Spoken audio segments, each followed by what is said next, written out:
tail, and Wells is on big wheels. Yeah, and it can often depend on the tyre pressure and the seat and all sorts of other things to give you certain levels of forgiveness. What materials the bikes are made of. Most of these are all carbon fibre, of course, but the seat post, all sorts of things can give you a little bit of comfort on a hardtail. But it really is getting to the point now where it's not that big of a difference in the weight, and it all comes down to the ride, the traction, keeping the rear wheel down. You don't want to be getting kicked up over the handlebars on some of these rock gardens. We've seen a lot of people nearly do that. So a lot of it comes into play. The riders do test both bikes now, so we can see now the leaders getting away here from Kulhavi. So Absalon and Schurter, the two big guns from last season, getting away from the debut winner from Wyndham.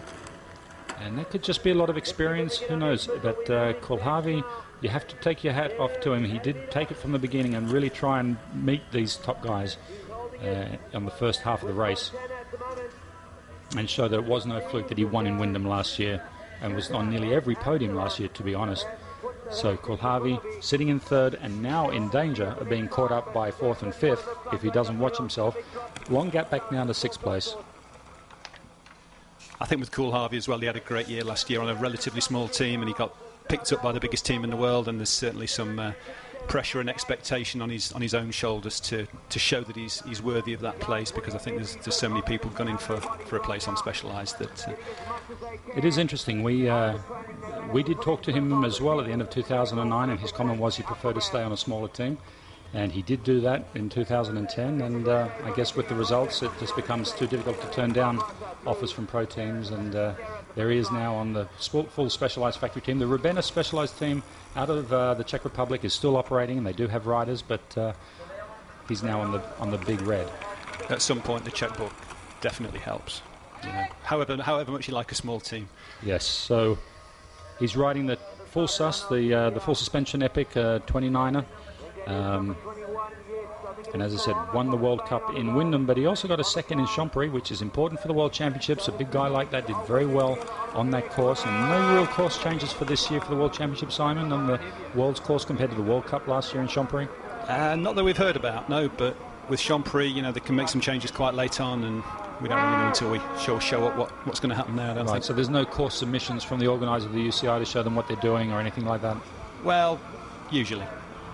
All right, through the feed zone we see once again Julian Absalon take the lead in this section. He's led through nearly every lap on this section, and he's got the technically proficient Nino Schurter, who I mentioned before, won an Avalanche Cup in Flims in Switzerland last year, beating Absalon's brother, Remy Absalon, and we see these two now getting a gap of about 10 bike lengths on Kulhavi, and that's a handy little gap, and it'll play into the mind of Kulhavi whether or not he can hang on, will he need to spend the effort, or can he just wait for something lucky to happen where these guys just ease off and come back towards him.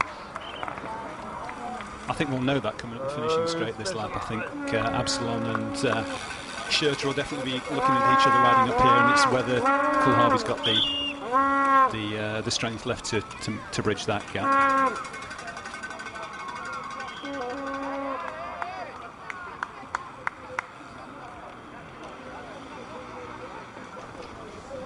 Okay, so we're watching our leaders through the amphitheatre. Julian Absalon leading Nino Schurter, and Kulhavi not too far back. Now we can see the train of four just a little bit behind now. This is chasing down 6th place, 7th, 8th and 9th.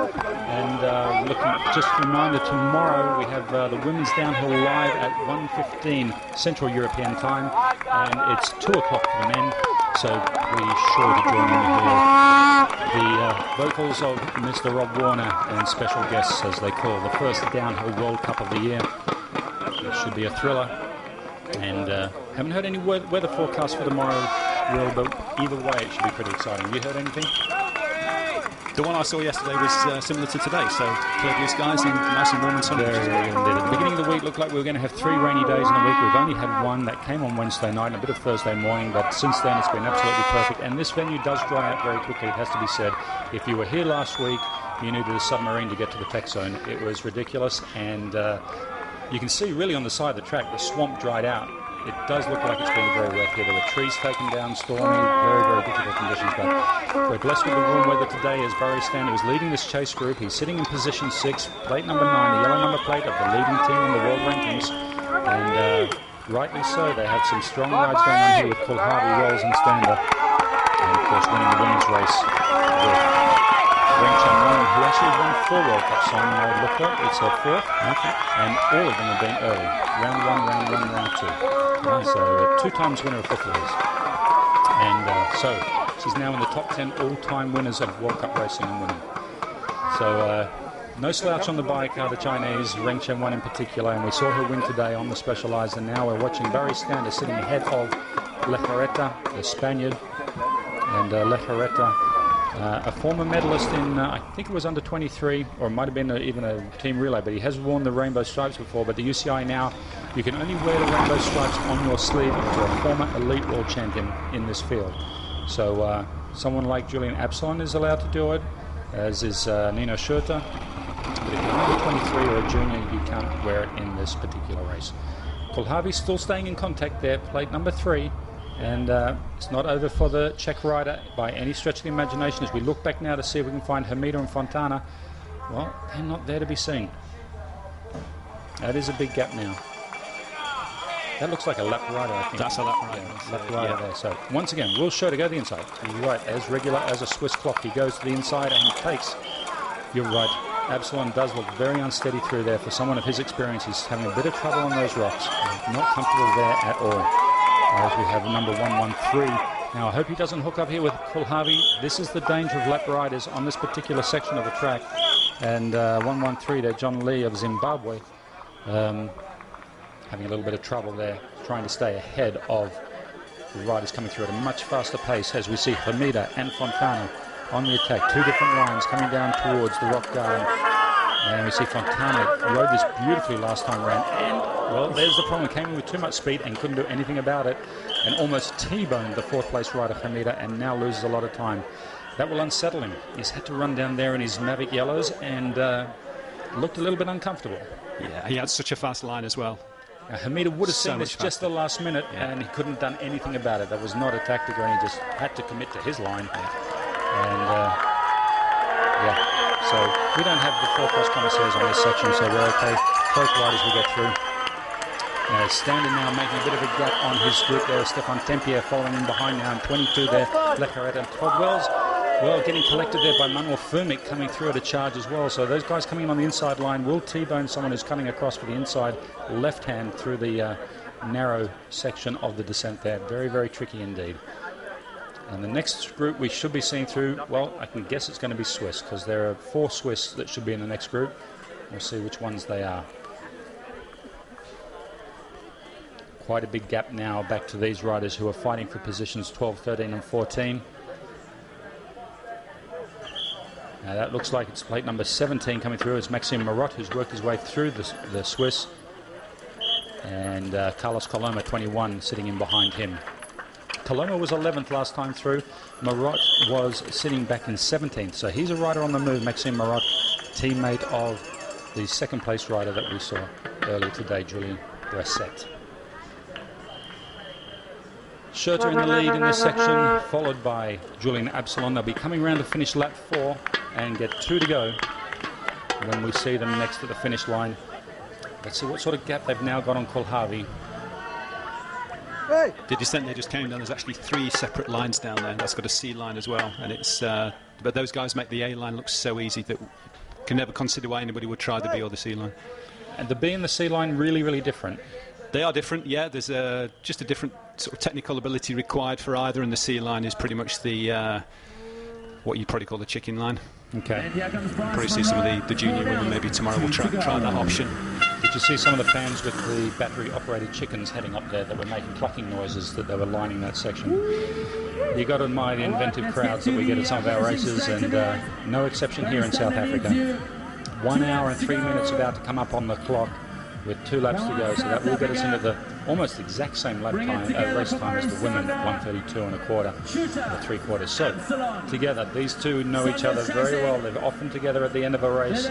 We've seen dramatic sprint finishes in Canberra, 2009 World Championships, in Dolby, and I think there was another one in Switzerland as well. But they've been well and truly the 2 form riders of the last 12 months, year and a half. Absalon and Schurter going through together, getting the same time, and here's Kulhavi now dropping back about 10 seconds, and we'll just see what the gap is back to 4th and 5th. So Kulhavi will find himself in no man's land. He's yelling for something here. Now, understand his English is not super strong, so often the situation in international teams when riders come in, they don't have a strong English language. It is the lingua franca of mountain biking, more or less. Most of the teams speak English, or it is the international press language, whereas in road cycling it's French.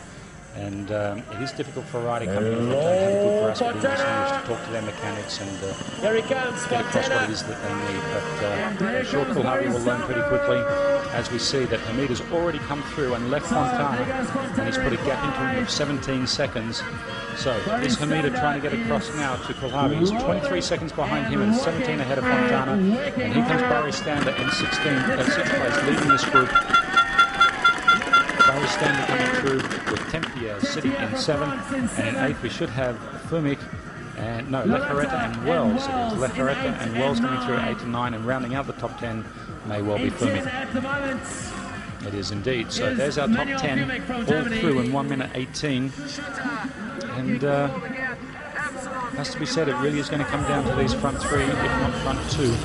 Unless anything untoward happens to them. Coming through now. I can't see these two guys hitting the That's wall 1, 2 and 3. No, I don't think so. Physically, those two are going to stay ahead. It's just whether they have an issue. But I don't think Kulhavi's going to make it back on physical ability alone. Yes. I'd be surprised again. The same with Hamida. I don't think he's going to make the junction. He's lost a few seconds again. Even to Kulhavi. He's a little bit in no man's land there in 4th, and certainly Fontana is.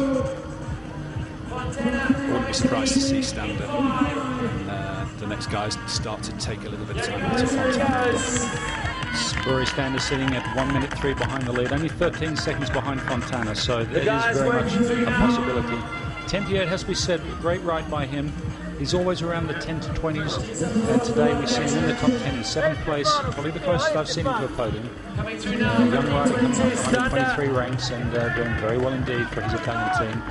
And we see Barry Stander a little bit awkward there, but not too bad. We can see actually Liam Kalin has moved up to 29th. I wouldn't be surprised if we see him making a move on the last lap or two to get the top 20. Let's go! I guess for him it's just a matter of coming back further and further into the top rows of the grid each race as he goes, and I'm sure he's ridden around Dolby once or twice. Yeah, I was talking to him in the week, and he was going to be, I think he'd got a goal of a top 30. He said he'd be happy with the top 30 to take that into the start at Dolby. Yes, for a lot of these riders it's step by step to get them to September, and it is a very, very long season. 7 rounds as we go from here to Dolby Forest, then we head over to Offenburg, and from there we hit the 2 triples in North America, firstly Mont Saint Anne and then Wyndham. Head back to Europe for the new venue of Novo Mesto, and in the Czech Republic, where I'm sure there's going to be a lot of through the rock support gardens for now, Jaroslav Kulhavi. watching the riders. And then we go to Val di Sole, quite a regular on the circuit now, and then we're off to the World Championship shortly after that. So pretty exciting. And then the year after, we see the World Cup finals falling after the World Championship. South Africa, I'm not quite sure how the program's looking, but the Olympics are what time of the year? First week of August? Yep, during the second week of August. Second week of August, and then we'll have the World Championships and World Cup finals in 2012. So the World Cup finals moving back to being after the World Championships. But this year, the final event of the year will be Champrix. Just behind him from the BMC the World team, Championships Galati. pay-per-view, as far as I know, will, but the whole World Cup this year is free of charge. So great to have Freecaster back on free, and you can see now our 3rd place rider coming through, Jaroslav Kulhavi, been at the front end all day, and now he has to think about the world champion sitting behind him, Jose Hamida, who took time out to come and talk to us before his race and said that he feels like a bit of a target out there, but he also feels like a real ambassador for the sport now. It's his role and responsibility to speak for the riders and do everything he can to improve the sport while he's wearing the World Champions jersey, and a popular world champion he is as well. Michael Fontana. And for those of you who are quite new to the sport, you can see just the one fork on the left-hand side there. That's a design by the manufacturer Cannondale. It's called a lefty. And various tests have proven that for them, that's just as strong as having the regular forks with a stanchion either side of the wheel. And the lefty fork there. Quite an unusual thing to see when you're seeing bike racing for the first time. Unique to the Cannondales. You can see now another bike. This is a Fumik, Manuel Fumik coming through with the same King plate. Number 8 sitting just ahead of the South African, the local boy from KwaZulu-Natal province, Barry Stander. Finished on the podium here 2 years ago, but a completely different race course. Does it share any of the track with the last one? Yeah, they go.